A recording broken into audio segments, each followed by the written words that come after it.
Pessoal, nós vamos aqui na nossa primeira aula de redação. O nosso material de redação no primeiro ano, eu quero que vocês lembrem bem. Todo vestibular que vocês forem fazer, seriado, que nem eu já pedi para vocês fazerem no primeiro ano, né? Não fazer o Enem, porque o Enem complica muito, traz matéria dos 3 anos. Já expliquei para vocês, depois nós vamos conversar melhor, que primeiro ano deve fazer o seriado. Então, supondo que vocês escolham fazer o seriado ali da UFLA, né, ou o seriado da Universidade Estadual de Minas Gerais, da UENG, todo vestibular e o Enem também cobra sempre a teoria da redação. Então, essa aula nossa aqui hoje não é uma aula prática de redação, vocês vão escrever uma redação dentro do modelo do vestibular, do Enem, e a gente vai corrigir. Isso aqui é uma aula de teoria da redação. O que é a teoria da redação? São questões que a prova cobra sobre determinados conhecimentos da redação. Aqui hoje, nós já grifamos aí o título Fala e Escrita. Então, vocês já sabem que hoje a teoria da redação vai trabalhar esse tema, fala e escrita. Aí nós vamos no primeiro parágrafo identificar algumas partes que eu quero que vocês grifem também no primeiro parágrafo, que são muito importantes. A primeira coisa que eu quero que vocês destaquem é o seguinte, gente. Nós vamos destacar a partezinha final, aproximar-se do sentido original. É preciso inventar, criar frases diferentes. Então, quando nós destacamos isso aí, o que é muito importante a gente raciocinar? Muitas vezes, a teoria da redação, ela faz isso. Ela traz para a gente ali um determinado texto comparando com outro texto. Tá? A comparação de textos. Ali, o que ela vai cobrar da gente? Esse raciocínio. Para aproximar-se do sentido original, é preciso inventar, criar frases diferentes das do texto estrangeiro.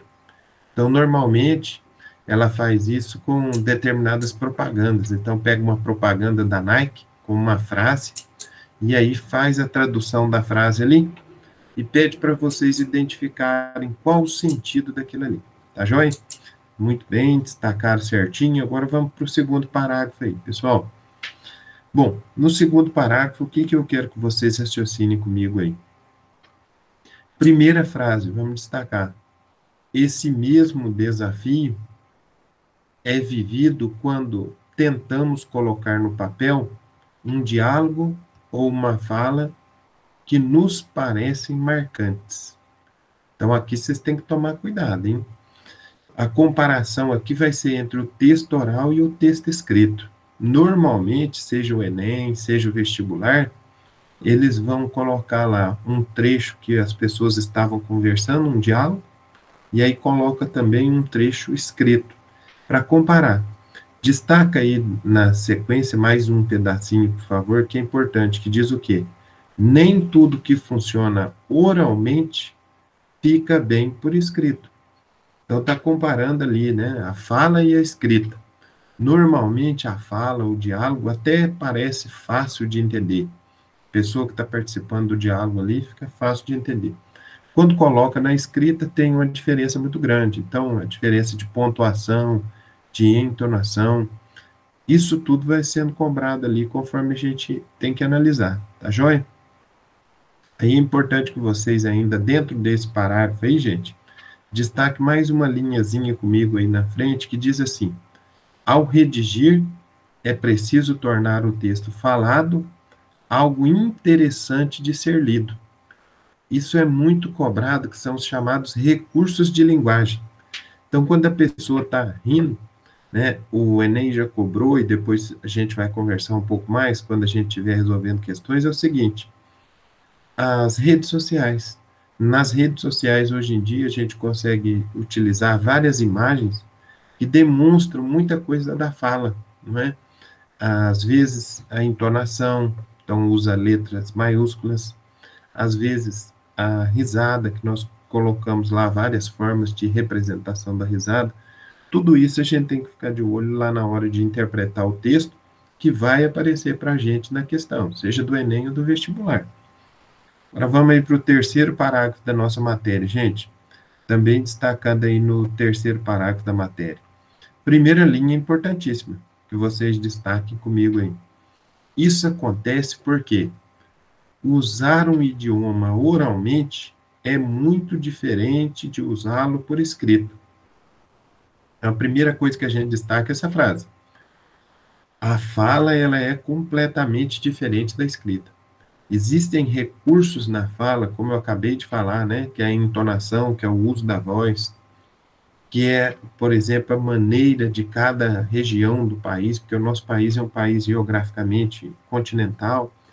A nossa língua portuguesa, ela tem diferenças de pronúncia muito extensas, né, muito difícil de identificar. Grifa mais um pouquinho aí nesse terceiro parágrafo, gente, que diz assim: quem escreve bem nem sempre consegue o mesmo resultado quando precisa expor suas ideias em debate oral. Isso porque, normalmente, uma pessoa que domina bem o texto escrito, que nós trabalhamos aqui, a redação, é uma pessoa que treina muito a ordem das frases, a organização do texto. Agora, já a fala, a pessoa que fala bem, ela está muito ligada a aspectos artísticos. A pessoa que tem um certo dom artístico, né, canta bem, conta piada bem, essa pessoa, ela tem uma expressão de fala melhor do que uma pessoa que escreve bem. Então, tem muita gente que escreve livro de piada, mas não consegue contar nenhuma piada, ok? Próximo parágrafo nosso aí, gente. Destacar a primeira linha. Na linguagem falada, os participantes do diálogo estão em contato direto e simultâneo. Então, quando nós falamos aqui, por exemplo, num show de stand-up, o artista ele está ali na frente, está em contato direto com a plateia.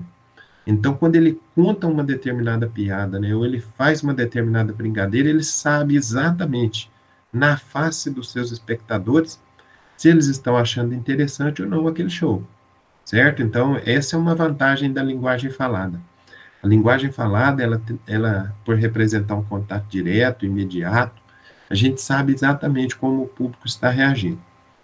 Parágrafo seguinte, gente, destaca aí comigo a primeira linha. Na escrita, tudo muda de figura. Grifem bem isso, hein? Na escrita, tudo muda de figura. Por quê? Entre o leitor e o escritor, existe um abismo que é a folha de papel. A pessoa escreveu alguma coisa, mandou para alguém, ninguém sabe como aquela pessoa vai receber aquela escrita, como que ela vai ler, como que ela vai interpretar. Então, enquanto na fala o contato é direto e simultâneo, na escrita nós falamos que o contato ele é indireto e ele é remoto. Ninguém faz ideia de como o leitor está reagindo ao pegar aquele papel e ler, ok? Continuando a nossa aula aí, passa para o lado aí, né, para a coluna 2 aí, vamos trabalhar ali em cima agora o que a fala ela tem de inovador, de interessante para se construir. Aí a gente vai grifar aí a primeira linha do parágrafo que diz: a fala dispõe de muitos recursos que a escrita não consegue reproduzir. Aí agora a gente vai grifar só a palavra-chave. Então, se eu perguntasse, né, se uma prova perguntasse quais são os recursos que a fala tem e a escrita não consegue reproduzir, vamos grifar aí a palavra-chave? Entonação. A fala, ela tem a entonação. A entonação é o quê? Levantar e subir a voz. Primeira palavra-chave nossa aí, que representa os recursos que a fala tem e a escrita não tem. Segunda palavra-chave, intensidade da voz. Então, pode ter uma voz mais intensa, mais forte, mais fraca. Terceira, ritmo. Na fala, a gente consegue fazer um ritmo mais acelerado, menos acelerado, mais pausado. Na escrita, dificilmente a gente vai conseguir fazer isso. Já caiu, por exemplo, no Enem, uma tirinha que tinha a palavra imparável pontuada, imparável, e perguntou qual que era o recurso ali. O recurso usado na fala, na tirinha, era o ritmo pausado. Aí grifa para mim, pausas, na fala a gente consegue fazer pausas. Timbre da voz, Além disso, nós podemos demonstrar se ela está mais calorosa, mais fria, mais séria, risonha, sarcástica. A escrita, gente, ela não consegue imitar isso. A escrita, ela até tenta reproduzir isso de maneira mais, que torne o texto mais interessante, mas muito difícil, ok? Vamos passar para o parágrafo seguinte aí? Nesse parágrafo seguinte, eu quero que vocês destaquem ali para mim o seguinte: se a fala possui recursos que a escrita dificilmente consegue reproduzir, também há casos em que ocorre o contrário. Então, a gente acabou de destacar ali que a fala tem alguns recursos que a escrita não consegue desenvolver. Agora nós vamos inverter. Agora nós vamos marcar aqui as palavras-chave, as partes mais importantes que mostram que a escrita tem uma riqueza que a fala não tem. A primeira delas que eu quero que vocês destaquem aí é a palavra vocabulário. Destaca para mim, vocabulário mais extenso e preciso. Então, a escrita, a pessoa que se dedica a escrever, por exemplo, quem tem aí um diário, né, um diário virtual, um blog, ou as próprias redes sociais, que se dedica a escrever, o vocabulário ele pode se tornar mais extenso à medida que você vai escrevendo. Porque quanto mais você escreve, mais palavras você conhece, mais palavras você pesquisa. Então, ó, vocabulário mais extenso e preciso. Linha de baixo. Estrutura de frase. Na fala, a gente usa uma estrutura de frase que é muito espontânea, muito direta. Agora, e na escrita? Na escrita, a gente usa uma estrutura de frase que eu quero que vocês grifem aí para mim, ó. Complexas e variadas.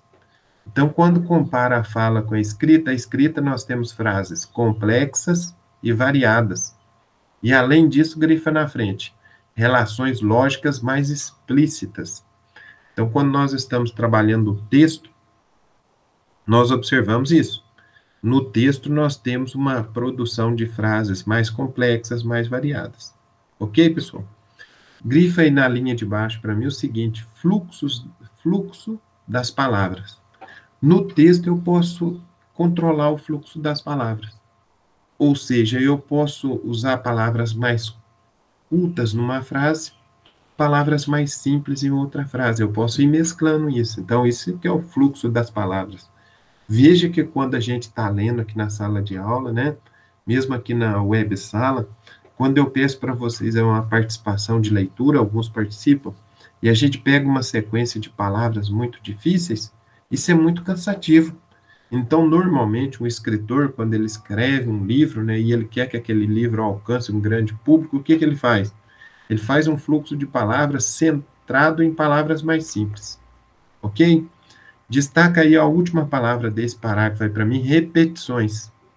Então, na escrita, eu consigo controlar repetições. Eu posso evitar repetições. E, às vezes, na fala, estou conversando com a pessoa, às vezes a pessoa me irrita, eu fico nervoso, e eu começo a falar descompensadamente. Na fala, eu não consigo evitar as repetições. Na escrita, eu posso voltar no texto e corrigir as repetições. Tá certo, gente? Vamos ver o último parágrafo aí. Esse último parágrafo ele é importante para nós. Então, nós vamos grifar ali, ó. Para conseguir eficiência num curso de redação, não basta ler e falar bem. Isso é muito importante. Então, nós aqui, começando o primeiro ano, nós vamos trabalhar o primeiro ano, o segundo ano e o terceiro ano. Nosso material, ele faz um curso de redação. Você consegue, a partir daí, fazer qualquer redação que você quiser. Então, se você pensar em profissões que não dependem da redação, você vai usar só para o vestibular. Então, por exemplo, quer fazer medicina, você vai usar a redação só para passar no vestibular. Odonto, enfermagem, farmácia, engenharia. Agora, se você pensar numa profissão que exige a redação, então, por exemplo, quem quer fazer publicidade, exige muita redação. Quem quer fazer propaganda, exige muita a produção de texto. Quem quer fazer jornalismo, exige muita produção de texto. Quem quer fazer direito, exige muita produção de texto. Então, para conseguir uma eficiência no curso de redação, que é o nosso aqui, não basta ler e falar bem. Porque, igual eu falei, tem gente que tem dom artístico, fala muito bem, se expressa muito bem, mas não basta falar bem. Aí o que nós vamos grifar na sequência aí? Há muito que aprender para lidar com as inúmeras situações em que a escrita se mostra necessária na vida prática, dentro e fora dos limites da escola. Então, é muito importante que vocês prestem atenção nisso, tá joia? Na sequência, o que nós precisamos destacar aí? Grifa na linha de baixo para mim, gente. Ter controle sobre o que se escreve. A primeira coisa nossa aqui para a gente, quando for produzir uma boa redação, é isso. Ter controle sobre o que se escreve. Então, a gente tem que conseguir realmente ler e entender o que a gente está escrevendo. Na linha de baixo, destaque aí, ó, cada texto a sua finalidade. Quando nós vamos escrever um texto, a gente tem que saber exatamente qual que é a finalidade daquele texto. Então, um texto científico, ele vai explicar cientificamente um determinado assunto. Um texto humorístico, vai ter piada, ele vai ser um texto engraçado. Tem que tomar muito cuidado com isso. Última frase importante nesse parágrafo aí que nós vamos destacar é: a meta do nosso curso é justamente propor atividades que permitam um domínio dos recursos necessários para esse bom desempenho. E aí, qual que é o nosso bom desempenho aqui? Eu já expliquei para vocês. Para aqueles que querem passar no vestibular, como todo ano aí tem o nosso terceiro ano, você vai escrever focado em passar no vestibular. Seja no vestibular de uma faculdade particular, e a gente vai treinar aquele tipo de redação, seja no vestibular de uma federal ou estadual, por um seriado, a gente vai treinar aquele tipo de redação, ou então, à medida que a gente for, logo a partir do segundo ano, treinando para o Enem, treinar a redação do Enem. Porque a redação do Enem, ela tem um modelo, que é o que nós chamamos de redação nota 1000. Aquele modelo, a gente vai fazer o possível para decorar aquele modelo, saber certinho o que cada partezinha daquela redação nos permite fazer, e a partir disso, a gente desenvolve a nossa redação. Entenderam? Então, cada detalhe desse aí, a gente vai pegando junto, quero que vocês prestem bastante atenção. Depois, à medida que eu disponibilizar a gravação, eu quero que vocês prestem bastante atenção no conteúdo.